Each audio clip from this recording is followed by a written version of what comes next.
So in my last video I talked about some of the difference between my first iteration and my second iteration. I've got them both here on the bench so that we can compare the sort of final products. And one of the first things I want to talk about is the modifications to the shell. And as you can see in the first generation GlyphShark that I made a lot of modifications to the shell by adding parts to it and gluing extra pieces in and fairing them in with filler and such.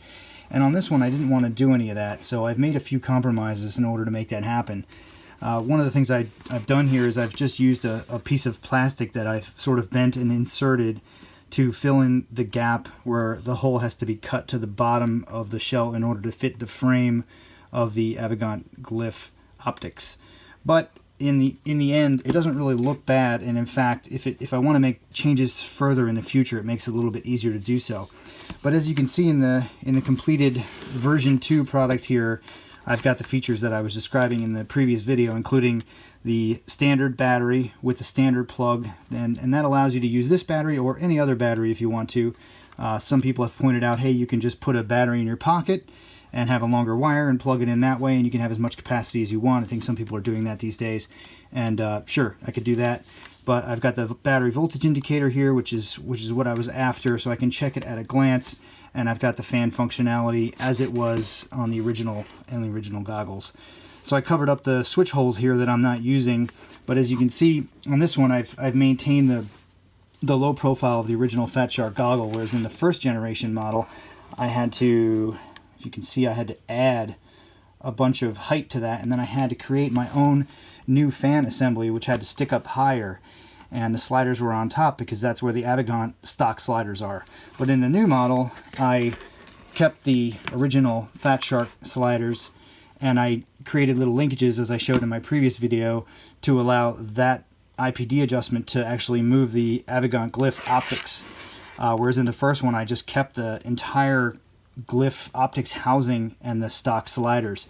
On this one, I actually removed the optics entirely from any of the plastic housing on the Glyph, so I was able to fit it into the stock Fatshark shell without having to do any external modifications. So in this case, I've got my stock power connector using the stock batteries I described. I put my own switch here because the stock Glyph doesn't turn on by applying power the way the Fatshark goggles do, the way stock Fatshark goggles do. And I didn't know what the long-term effects of that would be.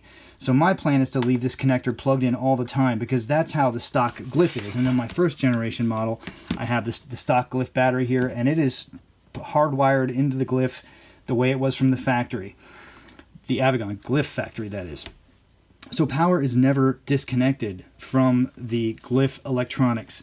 And I wanted to keep that way, at least for now, so I could do some testing, and maybe I'll try, leaving the switch in the on position and disconnecting and connecting the battery and see what happens over the long term. But in the short term, I wanted the option of being able to just leave the battery plugged in, so the internal circuit board for the Avegant Glyph is always powered up the way it is in the original Glyph, and then I've got a switch here which I can just turn on and off in order to power up the goggles, which in fact is easier to use anyway. You don't have to fumble with this power connector trying to get it connected. You just flip the switch.